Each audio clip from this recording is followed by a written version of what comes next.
di studio berita RTM Kota Kinabalu. Silakan Inisia. Baik, terima kasih Redwin. Assalamualaikum dan salam sehati sejiwa. Semua pegawai daerah diminta bersedia menghadapi sebarang bencana alam seperti jerebu dan kemarau serta bekerjasama dengan Jabatan Bomba dan Penyelamat sekiranya berlaku kebakaran. Ketua Menteri Datuk Seri Panglima Musa Haji Aman juga mahu Jabatan Air Negeri memastikan penduduk yang terjejas mendapat bekalan air sewajarnya. Menurut beliau, cuaca panas yang berterusan ketika ini telah menyebabkan beberapa kebakaran kecil berlaku serta menghadkan sumber air di negeri ini. Beliau menegaskan perkara ini dalam satu kenyataan selepas mempengerusikan Mesyuarat Majlis Tindakan Negeri Sabah bilangan 2/2016 di Kota Kinabalu. Datuk Musa yang juga Menteri Kewangan Negeri turut menegaskan pengubahsuaian bajet 2016 pada 28 Januari lalu tidak menjejaskan peruntukan pembangunan yang telah dirancang. Sehubungan itu, semua projek yang telah diluluskan pelaksanaannya bagi tahun ini perlu disegerakan untuk memastikan pelaburan Kerajaan Persekutuan tidak disia-siakan. Ini termasuk kelulusan 2 Mahkamah Anak Negeri yang baharu iaitu bagi daerah Ranau dan Tambunan. Sementara itu, Jabatan Bomba dan Penyelamat Malaysia JBPM Sabah sentiasa bersiap sedia menghadapi kebarangkalian berlaku kebakaran hutan pada musim kemarau ini. Ia termasuk memastikan jumlah anggota mencukupi di semua balai bomba. Pengarah JBPM Sabah Nordin Pauzi berkata pihaknya sedar pengurangan kadar hujan memungkinkan berlaku kebakaran hutan. Kita bersiap sedia dan kita telah pun mengerahkan anggota-anggota supaya mengawal percutian ataupun pastikan jumlah mereka ini, jumlah anggota ini pada kadar yang cukup kekuatannya di balai masing-masing. Dalam perkembangan berkaitan, katanya jabatan itu memiliki tangki air mencukupi untuk menghadapi sebarang kecemasan pada musim kemarau seperti memberi bekalan air di kawasan memerlukan selain kegunaan untuk memadam kebakaran. Nordin bercakap kepada pemberita dalam majlis penutupan kursus Diploma Pasca Siswazah Pengurusan Awam DPA di Kota Kinabalu. Seramai 70 kadet pegawai tadbir dan diplomatik PTD menamatkan modul pengurusan bencana dan ketenteraman awam selepas menyertai modul itu selama 2 minggu sejak 29 Februari lalu di Akademi Bomba dan Penyelamat Malaysia Sabah.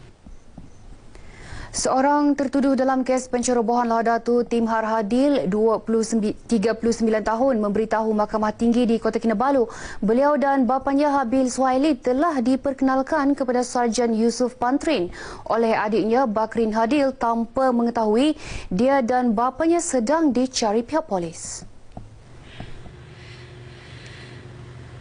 Menurut tertuduh, dia dan bapanya telah dibawa berjumpa dengan Sarjan Yusof di Restoran Rahmat Bandar Lahadatu pada 18 Februari 2013.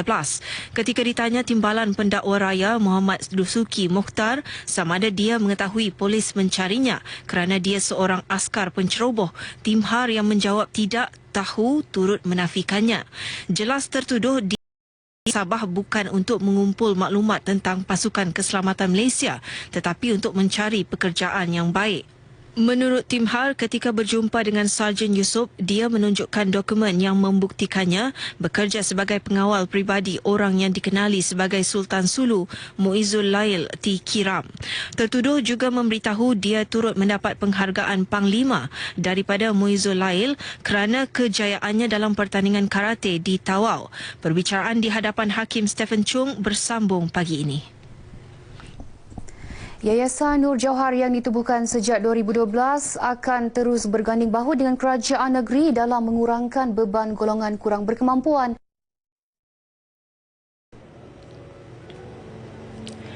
Pengerusinya Alhambra Tun Haji Johar bagaimanapun berkata penglibatan semua pihak dalam usaha itu amat penting demi memastikan golongan berkenaan tidak tercicir daripada menerima sebarang bantuan berkaitan. Beliau berucap sempena program ziarah kasih Yayasan Nur Jauhar di Dewan Seri Panglima Antanom di Tenem. Dalam program ini seramai 150 warga emas, fakir miskin, mualaf dan murid sekolah rendah di daerah Tenem masing-masing menerima sumbangan berupa barangan keperluan keperluan harian wang tunai selain 2 kerusi roda kepada 2 orang kurang upaya OKU. Sumbangan disampaikan isteri Yang di-Pertuan Negeri Tuh Puan Hajah Nurlidah Tan Sri RM Jasni. Program ziarah kasih yang diadakan di seluruh negeri ini bukan hanya menyalur bantuan, malah turut mendalami permasalahan pelbagai lapisan masyarakat secara lebih dekat. Perbadanan Filem Nasional Malaysia FINAS akan menubuhkan Pusat Kreatif Kinabalu KCC di Sabah untuk merancangkan lagi kegiatan industri kreatif di negeri ini. Pengerusi FINAS Datuk Muhammad Husairi Abdul Talib berkata KCC akan menjadi pusat sehenti kepada pelbagai aktiviti berkaitan industri kreatif khususnya perfilman di negeri ini. Hasrat itu disampaikan kepada Ketua Menteri Datuk Seri Panglima Musa Haji Aman dalam kunjungan hormat di Serigaya Kota Kinabalu semalam. Menurut Datuk Muhammad Husairi, Ketua Menteri gembira dengan hasrat FINAS itu dan sedia membantu agar KCC dapat diwujudkan segera, termasuk mendapatkan tapak sesuai dan strategik bagi tujuan tersebut. Turut hadir dalam kunjungan hormat ini, Ketua Pengarah FINAS Datuk Kamil Othman dan Penasihat Industri Kreatif Sabah dan Sarawak Datuk Dedi M. Borhan. Pewujudan KCC di Sabah akan memudahkan penggiat industri kreatif di negeri ini berurusan dengan pihak FINAS, khususnya dalam penilaian hasil karya tanpa perlu ke Kuala Lumpur untuk melontarkan idea, seterusnya mendapatkan dana yang disediakan FINAS. KCC yang akan menyelaras maklumat lokasi-lokasi penggambaran menarik kepada penerbit dari dalam dan luar negara dijangka mempertingkat industri pelancongan di Sabah menerusi filem-filem yang dipasarkan. Lembaga Pemasaran Pertanian Persekutuan FAMA sedia menambah pusat pengumpulan hasil pertanian kendaliannya di seluruh negara untuk memastikan bekalan sayur-sayuran dan buah-buahan mencukupi dan dijual pada harga lebih rendah. Pengerusinya Tan Sri Haji Badruddin Amiruddin juga menggalakkan penanam sayur dan buah untuk memohon FAMA membuka pusat pengumpulan baru di kawasan mereka. Ia bagi tujuan pemasaran terus kepada pengguna tanpa melalui orang tengah yang menjadi antara punca harga hasil pertanian tempatan lebih mahal berbanding hasil pertanian import. Selaras itu juga, FAMA turut merancang untuk mewujudkan program My Farm Outlet di kawasan seluas 2 ekar di Kota Kinabalu. Menerusinya, hasil ladang petani akan dibawa terus kepada pengguna untuk dipasarkan. Beliau bercakap dalam sidang media selepas merasmikan ceramah motivasi keusahawanan di Universiti Malaysia Sabah UMS Kota Kinabalu. Turut hadir Naib Chancellor UMS, Profesor Datuk Dr. Muhammad Harun Abdullah. Menurut Tan Sri Haji Badruddin, FAMA turut melaksanakan pelbagai langkah untuk memastikan hasil pertanian tempatan dijual pada harga lebih rendah. Ini termasuk mengadakan perjanjian secara kontrak dengan golongan petani. Menerusi perjanjian ini, hasil pertanian petani akan dibeli FAMA untuk dijual secara terus kepada pengguna. Anggota Jawatankuasa Keselamatan dan Kemajuan Kampung JKKK dan Jawatankuasa Kemasyarakatan dalam Bandar JKDB yang boleh mencapai sekurang-kurangnya 78,000 orang di Sabah dianggap sebagai jurutera sosial yang mampu membantu mempercepat kemajuan masyarakat. Sehubungan itu, Menteri Pembangunan Luar Bandar Datuk Radin Maleh berharap kursus pengurusan dan pentadbiran JKKK JKDB mampu meningkatkan pengetahuan dan keyakinan anggota terlibat selaras agenda memperkasa JKKK sebagai ejen transformasi luar bandar menerusi strategi Lautan Biru Kebangsaan NBOS. Katanya kursus anjuran kementeriannya ini merupakan latihan induksi yang wajib dihadiri semua pengerusi dan setiausaha JKKK JKDB yang baru dilantik bertujuan memantapkan JKKK dan JKDB selaku teras pentadbiran dan pembangunan kampung. Beliau menyatakan perkara ini dalam ucapan sempena majlis penutupan kursus pengurusan dan pentadbiran JKKK JKDB Dun Kunak di Tawau. Teks ucapannya dibacakan pembantunya Datuk Nilwan Kabang. Datuk Radin turut mengingatkan kira-kira 3,000 JKKK dan JKDB di negeri ini agar mempergiat usaha mengeratkan perpaduan rakyat selain menitik beratkan isu kebersihan dan keselamatan kampung. Seramai 52 peserta terlibat dalam kursus 3 hari ini. Karnival Nadi Ilmu Amalan Membaca Nilam Peringkat Negeri Sabah 2016 mengiktiraf 4 pelajar, masing-masing 2 dari sekolah rendah dan sekolah menengah sebagai tokoh nilam kategori Bahasa Malaysia dan Bahasa Inggeris. Tokoh nilam bagi kategori Bahasa Malaysia Sekolah Rendah dimenangi Muhammad Fahmi Abdul Salim dari Sekolah Kebangsaan SK Muhibah Sandakan. Manakala bagi kategori Bahasa Inggeris, Sekolah Rendah dimenangi Maybelline Abigail Chai Mei Ching dari SK St. Francis Convent, Kota Kinabalu.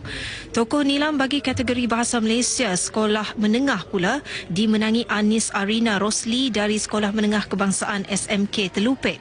Manakala Abigail Ashwini, anak perempuan Murali dari SMK Balung Tawau bagi kategori Bahasa Inggeris Sekolah Menengah. Terdahulu dalam ucapan perasmian Majlis Penutupan Karnival Nilam Peringkat Negeri Sabah 2016 di Dewan SJKC Yuk Kong, Keningau, Pengarah Pendidikan Negeri Datuk Jem Alip berkata, program Nilam berupaya menggalakkan sekolah untuk terus menjana idea kreatif dan inovatif untuk menyemai tabiat membaca. Teks ucapannya dibacakan Ketua Penolong Pengarah Bahagian Teknologi Pendidikan Negeri Sabah, Ahmad Haji Jaiz. Program Nilam merupakan penjenamaan semula program membaca dengan memberi pengiktirafan kepada pelajar dengan galakan membaca buku. Baik, seterusnya kita ikuti paparan acara-acara yang akan diadakan di Sabah dalam diary hari ini.